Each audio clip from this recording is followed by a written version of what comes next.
Yeah.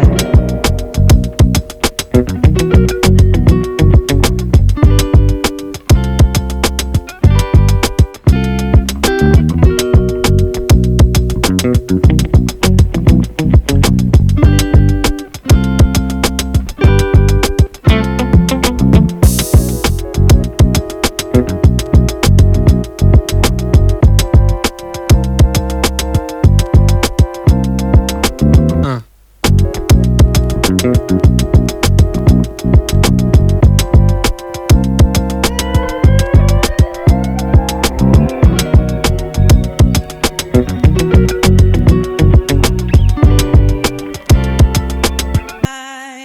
Welcome to Music and Medicine. I'm your host, Dr. Moshe Lewis, and I am so excited today to be joined by Amber Claire. You have heard her and seen her all over, and we wanted to bring her here because she has such an amazing story to share. Amber, welcome. Thank you so much. Lovely to meet you, like face to face through Zoom. Exactly right. It's virtual, and then one day it'll actually be tangible. But Yes. yeah, I wanted to kind of start at the beginning because I thought your story was so amazing from the time that I began to sort of learn about your background, because you're from Australia and started singing when you were 6 years old. Tell us how you got interested in music and then ultimately made a transition to the US. Well, I'm actually going to show you my very first influence was Madonna, my vinyl record here. When I heard, I believe it was Lucky Star. Yes. I heard that on the radio and I started just like jamming to that, and I learned the lyrics to it. And before I knew it, I was a mini Madonna, and I was dressing up as Madonna for anybody that came over to our house to visit, our family. I was putting on concerts. And I guess my parents actually realized, they said, she can actually sing. This is what they said. I'm not, like blowing my own horn here. This is what they said. And from then on, I just started a real passion for music.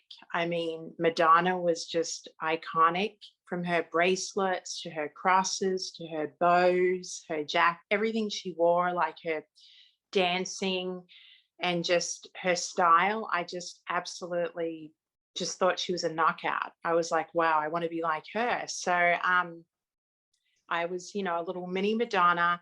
And then I was obviously introduced to the likes of Michael Jackson and Whitney Houston. And it was this album, which I'm going to pull out, this one. Yes. Yes, Whitney Houston. And I actually sang The Greatest Love of All at, I think it was one of my very first talent shows, and I was 8 and I won actually. And it was one of those shows that was everybody combined from my age at the time was 8, then 10, then 16. And yeah, it was like all combined, and I actually won it. And it just really kind of put me into a different mindset. Like, I really, really want to do this. So I just continued to do talent shows. And, I listened to Kylie Minogue, which was like our version of Madonna, but a little cleaner version than Madonna, Kylie Minogue. And we had a show called Young Talent Time. And that was kind of like the Mickey Mouse Club. And Kylie's sister was actually on it, Danielle Minogue. Okay. And my sisters and I, we used to like have all our favorite, different artists from the show and that type of thing. So we always watch Young Talent Time. And I actually auditioned for Young Talent Time singing Saving All My Love for You by Whitney Houston. And I got onto the show, and then they axed it. They discontinued it. So my dream was like shattered. I was like, I'm not going to be on Young Talent Time anymore. But I just found my way, just kept on getting out there, performing, being in local bands as much as I could, like cover bands, singing in different venues. And then the next person, Mariah Carey, songwriting wise as well, not only for her voice, but songwriting. Yeah. And she really is what made me want to get into songwriting, because I thought, I love singing everybody else's songs, but I want to learn how to, write my own. But it came naturally to me because I've always been a writer, Mm. like I would always write stories at school and really excel in that. I always had a pretty vivid imagination. So I've always kind of lived in a fantasy world, I guess. Sure. And I want to dissect that because I know some of these things about you that many of the artists have been women. I want to talk about like how empowering it is and how much it meant to you, especially now that you've had some time and years to reflect upon it in terms of how these women as artists, but also just as people kind of really helped shape you as a young lady, then a young teenager, and then ultimately a young adult beyond just the inspiration of music and singing, but just really being able to come into your own and literally have your own voice. Just tell me a little bit about what insights you've noticed and things like that, because they've certainly changed generations, but really hearing at a personal level how they changed, someone's life, or at least gave them a sense of identity and purpose is very moving. Yeah, well, I actually took a little piece of everybody that I listened to and kind of put it into my own style. And I just feel like I've always had such a love for, especially soulful artists. I mean, even Stevie Wonder, Michael Jackson, I grew up listening to them as well. And I had older brothers and sisters. And so they used to have like all the posters on the wall during the 80s. And I would like say, who was that? And I'd see Wham, I'd see Spandau Ballet, I would see, a lot of Australian bands that we have, amazing artists like John Farnham, Tina Arena. Um, and I guess, when I got into my teenage years, I think I was around 13 and I started high school, that was a really difficult time for me because for me then, I was at an awkward stage of what I looked like. Like my hair was kind of frizzy and I was kind of awkward and really taller than everybody else. And I was really bullied a lot at school, and it was very difficult. And I hated like just so many things about myself because I'd have like, all the popular kids like just attacking me all the time. And it kind of really, affected me. So when Mariah Carey came out with Vision of Love and she had like curly hair and she was a singer, she honestly like saved me in a lot of ways, singing wise, because um, I feel like her music and her songwriting and just who she was and how I identified with her really helped me through those difficult times. And that's why she's so special to me, because she kind of made my teenage years a lot more easier to deal with because I kind of felt lost in a lot of ways. Sure. So many times we've had artists literally say that music saved their lives, and sometimes they mean it in a personal way. The music that they're performing and needing to get out, or getting music out and things like that, really sort of help give them purpose.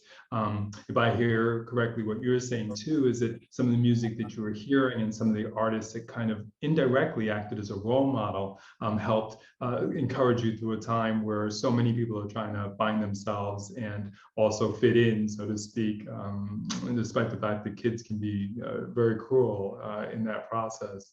It was so bad actually that my parents took me out of the school system and put me on homeschooling because I couldn't stand it. Like I was literally physically and emotionally getting attacked.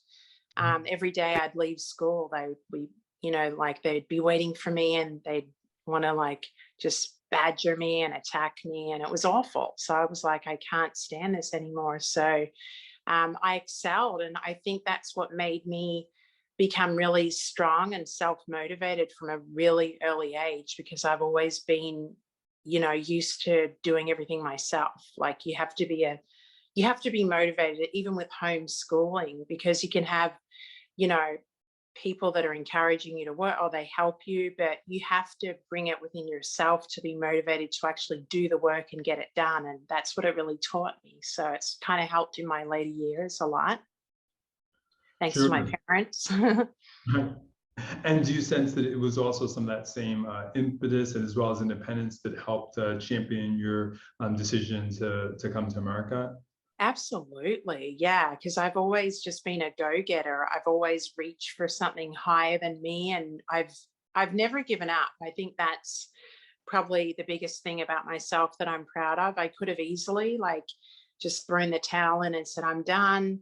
It's easy to do, in this industry and get so many knockbacks, or you get people telling you, oh, you're not going to make it. There's somebody better than you. There's somebody prettier than you, whatever. It doesn't matter. But for me, I thought, well, I'm me and I'm a mixture of everything rolled into one.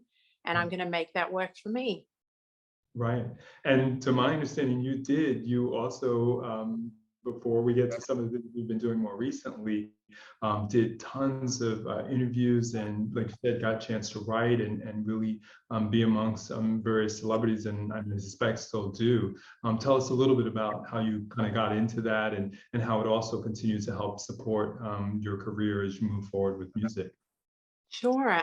Yeah, I actually, back in, I think it was 2004, I signed a recording deal that wasn't very good. It was actually kind of a bit of a bind, but at the time, it worked for me at the time. But then it became to a point where it was like a 7-year contract that I couldn't get out of. So it kind of put a big dark spell on my music career for a long time. And that was in Atlanta. So basically, I said, well, why not go to LA? Why not try it out there and see what else? That's where everything is. It's either New York or LA. And I knew people in LA. So I came out here and basically on a wing and a prayer, like I always do, just get a plane ticket and off I go.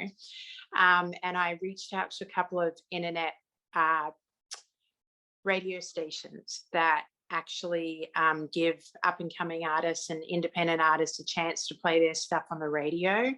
So I reached out to the American Radio Network. They're still around, I believe, but I asked them to play one of my songs that I actually recorded in Australia, and they played it on the radio, and they ended up loving my accent. And they said, do you mind hosting the show with us like next time? And I was like, sure, why not? I was a little nervous because I'm like, this is totally out of left field. It's something that I wouldn't have thought of. So basically, I'd go into the show each week, and I just basically, between the radio host, Jeffrey Henderson, that I worked underneath, I taught myself the ropes of publicity, from getting guests into the studio for different actors, and then just reaching out to people from Paramount, from, Warner Brothers, whoever was having a movie premiere, I would just find the contact, reach out to them. And before I knew it, we were getting like credentialed to cover like The Longest Yard, Mr. and Mrs. Smith, all these different premieres. And it's just kept going on and on. And I've also done stuff independently away from the radio station, where I've contributed to like the Huffington Post, medium.com, which is what I still contribute to. And that was founded by the co-founder of Twitter. So it's actually a very good platform for writers and contributors of all different genres.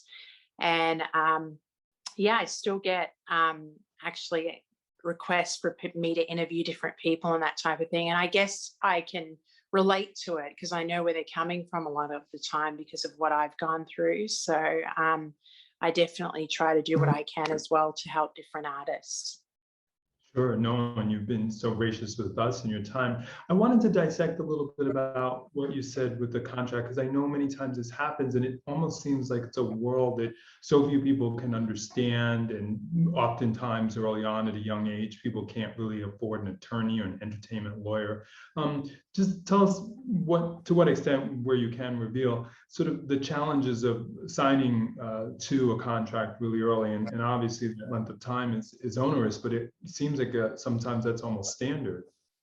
Yeah, I signed it at the time without an attorney. It was with a big sports person that had a record label, and it wasn't really, I don't think it was for the passion of music. It was just like a hobby to this person. Like, yeah, let's just have a record label, see how it goes. But it actually was, it was a shame for the artist, including myself, because I really was locked into a situation that was just pretty disgraceful, like what I got out of it compared to what I was going to be putting into it and what was expected of me, and how they would own all of my publishing and that type of thing. So for me, it was like, at the time I thought it was great because I was like, oh my goodness, like my first record label, this is so exciting in America. And I'd actually been offered a couple of independent contracts before this, but then this kind of bigger contract came along, and I was excited about it because it was just like, I thought it was going to change my life and make everything's, so amazing, and, everything up in lights and all of that. But it was definitely not what it appeared to be. But I don't have any bitter feelings towards it because I feel like at the time it did, because you feel like there's no hope and you feel like there's no way out. So when I've heard stories about JoJo and the other singer, Kesha, I've Okay. heard their situations as well on a bigger level, but I can relate to them being stuck in a contract because, if you really don't have a lot of backing and push and money behind you at the time, it really can be a challenge. You're kind of like non-existent to a lot of these big wigs that don't really help you if you can't like give them what they want, financially. Sure. How did you find your way, as continued with your music, to put songs out there and to write and to get inspiration? Because clearly you're also busy with your other life of essentially being in the press. Yeah, I basically I did get a little bit bitter for a while on music. I was like, I'm done with singing. I'm finished with it. I'm so over it. And everybody was saying, oh, you can't. You were born to sing. And I was like, yeah, but I'm done with it. It just ruined my whole career with this contract. But something inside of me just kept saying, you want to sing. This is why you came from the other side of the world to do this. So for me, I just kept the dream alive in the back of my mind. And I thought to myself, one day it's going to come back in a way that's the right timing where I'll be ready for it, where I could handle it. Because when you kind of find your footing in LA the first time as an artist, it can be very tempting with different things like out there, and you sort of lose track of what you're here for. You get kind of sucked up in everything. And I did for a little while. I was thinking, oh, this is great. But then I realized I really need to put in the work to get the results. And I remember coming to LA for the first time and seeing like millions and millions of lights when the plane came in. And I was like, how am I ever going to make it in this town? Like, this is a dream, but how am I ever going to make it? Nobody's ever going to know, like, I exist, kind of thing. But it excited me as well because I thought, this literally is what dreams are made of. This is what you read about in books, it's what you see in movies. And so basically, I just decided to start working on music again. I did, some gigs. I've done a little bit of TV stuff.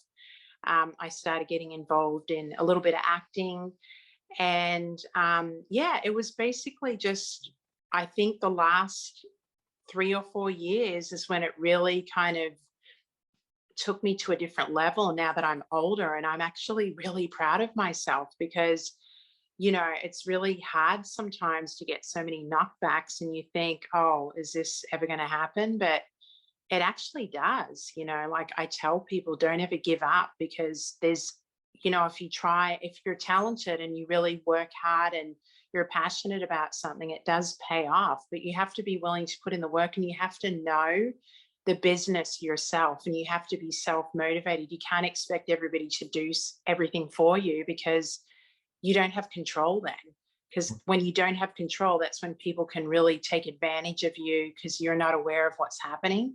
So I've kind of taught myself a lot about the business from in front of the camera and behind the camera, and the same with the music business. Sure. So it seems interesting, as you had hinted at, the fact that that homeschooling type of background sort of really came full throttle and back around. At what point or what event do you feel like things were really crystallized and you knew, yes, I'm back, I'm going to be able to do my music, and an opportunity or a situation arose that you really felt validated and like, okay, I can move forward now? I would say working with, coming across and meeting Narada Michael Walden. who I never really knew him by name. I knew his music for Whitney Houston and every other amazing artist he's worked with, Aretha Franklin. And I told him my story, you know, and I said, I've kind of almost given up on music because of a bad contract I signed, but I really have it in me to do some music. I want to get some original music out there. So um, him and I decided to collaborate on a couple of songs, and he really did like push me to that next level where I really thought, okay, I can really do this. And he, took me under his wing when it came to, the studio. It was very daunting at the time, but um, he just brought the best out of me as an artist. And, he loves my songwriting as well. He always said, you're a great songwriter. And that meant a lot to me because coming from him, I was like, that's amazing. So, yeah. And my understanding is that you recently finished in the top 10 of a very big international music competition for songwriting.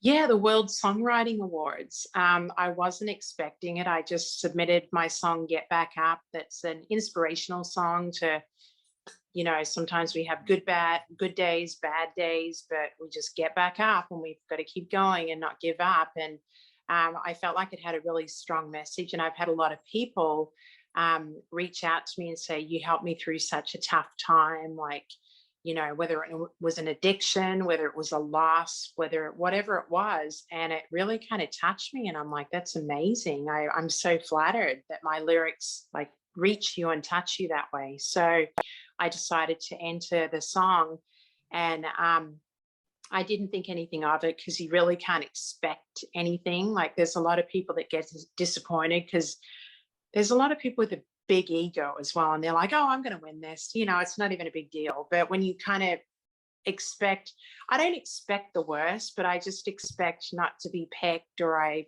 just don't put all my hopes out there because I've been disappointed so many times. So when I received the email that although I didn't win the competition, I made it into the top 10 out of hundreds of entries, and they gave me the certificate and everything, I just was absolutely flattered. I was like, this is amazing. And it made me think, this is what I left Australia for this amazing like experience. And that's kind of how it felt for me. And it's subtle, but if I'm not mistaken, that's the award right there behind you. It is. It's my little certificate up there with my album cover, and my friend Anthony Acero, the cover, and he did a great job. He's been with me on the single cover journey, like doing my photos and everything. So yeah. I don't think we have a better setup for Get Back Up. Let's take a listen.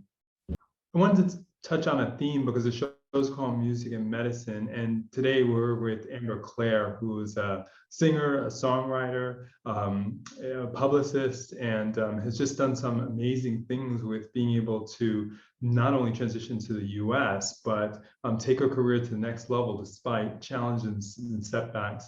The topic of mental health is sort of all over the news right now. I think part obviously given COVID and people being in, but also just the challenges that we face as the world becomes more stressful. Are there some tips or strategies or things that you've even used that can be helpful, be it for the young songwriter or the person sort of recently coming to the US, or just sort of trying to make it in the business and dealing with the ups and downs that have to be expected, unfortunately?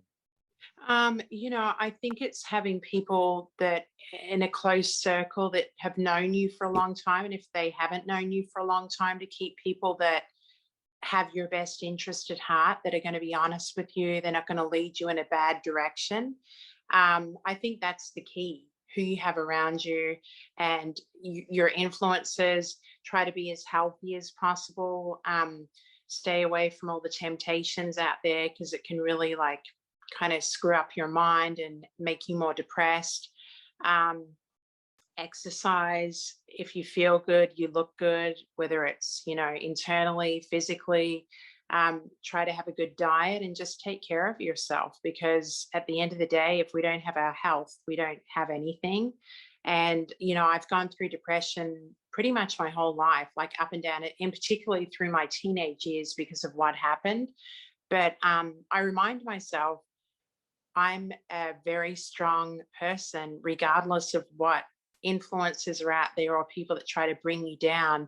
Nobody could probably do what I've done or have the strength to keep going like I have. And people just say all the time to me, even my own parents say to me that I've inspired them because of how far I've come and just the fact that I never gave up. And a lot of people leave the US or LA, after sometimes a year if nothing comes off, but I stuck it out in this crazy place. So, but I love it. I do love it. I really do. But I feel like I just want to take it by the neck one day and be like, what's today? Come on, it's got to get better.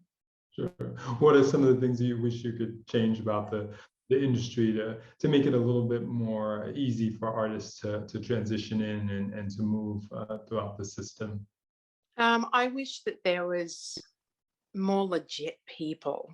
Really, I wish there were people that actually practiced what they preach, that they were who they said they were. Like when they take somebody's money, that they could actually give them the product that they're asking for. So I feel like there needs to be more of a more, there are a lot more now. I think it's a lot better, but I feel like there needs to be more mentors that are bigger artists and producers that are willing to just donate their time to help artists that really are on the verge of like really making it big so they can kind of steer them in the right direction. And the other thing I would just probably change would be, I wish there wasn't so much emphasis on appearance. I mean, it's always going to be that way, but unfortunately, it's very superficial, and you're disposable. But I'm hoping that, artists like myself and other artists out there shouldn't be any age limit. There shouldn't be any time, frame for when you can make it. I feel like good music is going to stay around no matter what. It doesn't matter how old the person is, what they look like. If you're a great singer and a great artist, I think that just stands the test of time. I still listen to, everybody from Journey to Dire Straits to the Motels, like all of these amazing artists that have shaped the industry. We wouldn't be where we are today with a lot of those amazing bands and groups. So, yeah. Talk about shaping, besides all the positive messages that I always see, and I love it whenever I look to your posts, even today, but certainly a few weeks ago, I looked, and then we've touched base on over the course of the year. You always have so many positive things to say, despite all that you give. You also have put your heart and soul into charity work. Talk to us about sort of where the inspiration to give back in that regard, which takes even more time, came from, and how much you enjoy the work that you do. Yeah. Well, I've always been, I hate sounding like I'm talking to myself, like, yeah, I'm this and that, but I really always have been a very compassionate person. I've always wanted to help people. Like I want to help people that are in the brinks of despair, like if I can, or animals, whatever it is, I try to just do what I can. If I see somebody on the street, I'll give them $10, $20, whatever it is, just to help their day if they're homeless, because I can't imagine, being in that situation. And then I see animal cruelty that just breaks my heart because I love animals. And then I see what's happening to the environment and how people are just really, I think now it's getting a lot better, but I just feel like we need to really be more aware and connected to the earth and Mother Nature and what we have around us without all the material things, because I feel like when you learn and you're more in tune with that, you appreciate life and the little things more, and all the big, money and whatever else that kind of comes secondary to, what we're actually blessed with for free, that we were born into, and I started working with Global Green back in 2005. I covered my very first event for them, and it was a pre-Oscars gala, and it had Selma Hayek and Orlando Bloom and that type of thing. So I just now and then would always cover their events and interview their different guests about their passion for the environment and why they're working with Global Green, why they're an advocate. Right. And so during the pandemic, they follow me on Instagram. So they were always like supporting my posts. And I thought, I'm going to reach out to them one day and see what they're up to and, how I could maybe help get the word out there. So I reached out to them and they put me in touch with their CEO directly, William Bridge. And he is such a phenomenal person. I mean, his energy and his like inspiration to helping the world become a better place is just so, it's really incomparable because he's so compassionate about it, and I interviewed him during the pandemic. We did like a phone interview, but I made it into like a video on YouTube kind of thing, and I did an article about it, and he was so impressed. He's like, I want to make you an advocate. I want to make you an advocate for Global Green. And they asked me for my picture. They wanted to put me on the site with like Brad Pitt and all the people, Jane Fonda, all these people that are advocates for them. Right. And so I've gone from being an advocate and now I'm doing like their marketing for them, like on a permanent basis. So we're working on some pretty exciting projects, including one in January in the Maldives. And that's going to be getting the word out there about sustainability and building an educational system for the children over there to learn how to, be more environmentally friendly with the plastic and all that stuff going on. And we're working on that and bringing some people on board to get behind it. It's a pilot show that we're going to be doing. So it's pretty exciting. So I'm working on that now as well. Sure. And tell us about, I believe, early this summer, you all had a very big virtual concert and fundraiser at the Troubadour. Good memory, because I almost forgot to mention that. Yes, I decided because there were so many artists that were in despair that they couldn't perform and everybody was really depressed because everything was closed down. I decided to executive produce a concert and bring on board some of the people that were on our website, as well as some new artists that I, know as well personally. And I just organized everybody from Taylor Dane to Melody Thornton from the Pussycat Dolls. There was so many people. There were different independent artists like Alyssa Ruffin. So she was in it, and then some bands, all different genres. And it was just absolutely amazing. And we put it together and I performed at the Troubadour as well as a couple of other artists, and including Melody and Michael Alexander. And we just put it all together as like a fundraiser for Global Green. And we're actually going to be relaunching the link to the show as well as a special poster that was made for us by an amazing artist as well. Absolutely. No, I just think it's so amazing because this story is almost one of blossoming where despite some challenges from people that just were young and Savitru really cruel. I mean, that's just the underlying a lot of bullying. You were able to withdraw, to be fair, in a certain sense, but also get your resolve and ready your steel, so to speak, to be able to take on bigger things. One of the greatest of which is traveling thousands of miles to the U.S. And then despite what certainly one would call a major type of challenge or setback with that first contract, which so many artists speak to situations like that with a manager or someone that's supposed to help them but really doesn't, take on an even bigger challenge of going to Los Angeles and then becoming, like you said, unexpectedly part of the media and the press, and now talk about coming full circle to hosting your own events and acting as an advocate and marketing director for all intents and purposes for this wonderful organization, Global Green. It really is wonderful to sort of see you flourish. And that's one of the main reasons we wanted to reach out, because I really felt like it's just such an inspirational story, just sort of like a flower that just continues to give, and you are always giving back. And, it's noticed and I appreciate it. And just want to be able to say thank you for being willing to share some of that with us. Oh, thank you so much. That's so sweet. It's like second nature to me. I don't even think about it. It's just part of my DNA, giving back. Right, but I think that's also what makes it genuine and also refreshing, because sometimes I think people may often feel like, oh, they're doing that because it's beneficial for their taxes. They're doing it because it looks Yeah. good. They're doing it because their publicist says, they should be there. But is their heart really in it? And I know that yours is. One last question, if you're kind enough with your time, what words of inspiration would you leave for young artists and people that are coming up in the business and things of that nature? Like I said, some indie artists and certainly can appreciate some of the challenges that they can face. That might act as words of encouragement as they may deal with challenges, be they internal depression or anxiety, or external, like bullying, and being insulted, and sometimes downtrodden because it's hard for them to share their gift.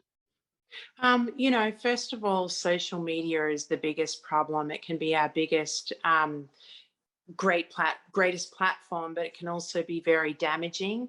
And I think a lot of these younger kids compare themselves to what they see online. That's not the finished product. It's just everything from filtering to, it's all smoke and mirrors, as the old saying goes. So you have to just really be happy. You have to learn to be happy within yourself and be okay with yourself, whether you're alone, whether you're in a relationship. You have to be happy with being by yourself and knowing who you are and knowing what you're capable of and what you can give back.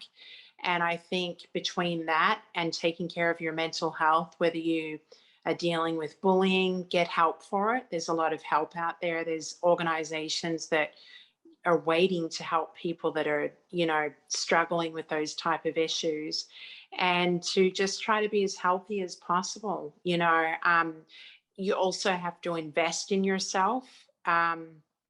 You have to have a job that can help you at least support if you want to make a record or a demo, because you want to get the best quality demo, when you're presenting yourself. So have like a little side job if you want to make music your full-time job, or acting, and make sure that you can pay for as much stuff as you can as possible by yourself without having somebody hanging something over your head. So that's what I tell people. I started my own business to help artists. It's a PR business, 27 PR.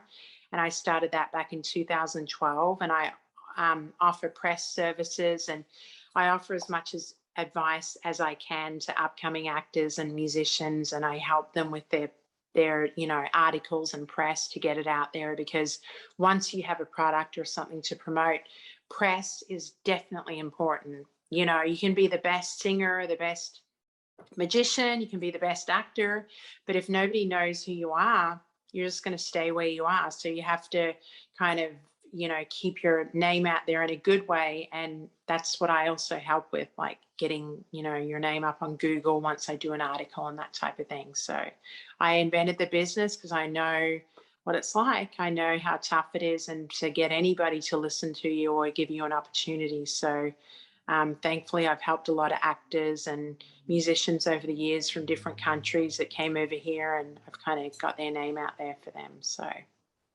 Absolutely, always giving.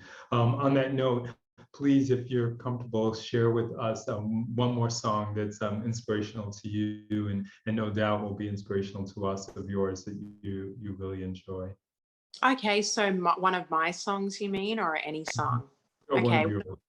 okay. Because I'm like naming all these artists, I'll do this one, that one.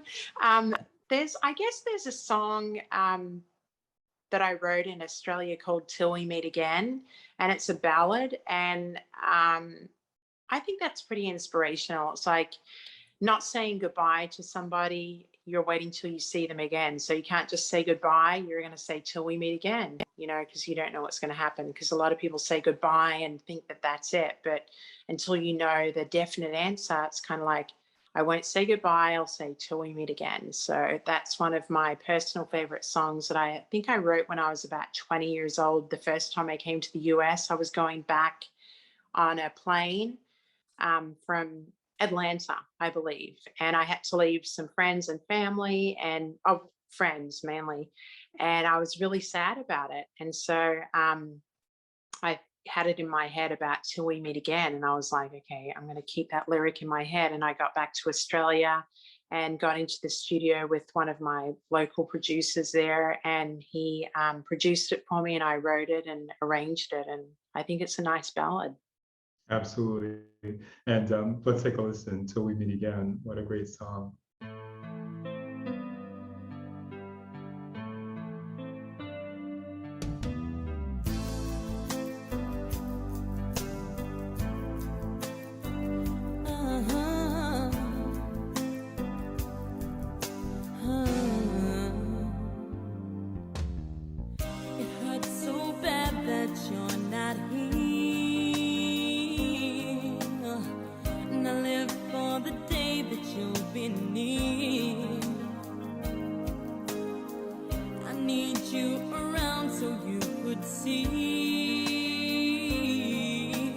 I just want to be able to say thank you, Amber. You are so giving in so many ways, not only in so many of the songs that you write as well. That one was so appropriate. And the words sort of are taken out of my mouth. So we meet again. I am so helpful, so grateful, so thankful that you are willing to help and share with others. A shameless plug, tell us where we can find you and the best way to reach out to you for those that may you want press services, or certainly to be able to listen to your music and look at some of your work. Yeah, I guess most of my stuff is on Instagram, Amber Claire 1, the number 1, and I'm on Reverb Nation. There's another artist with the same name as me, but we're different genres. So yeah, I'm on Reverb Nation on Facebook under Amber Claire Music.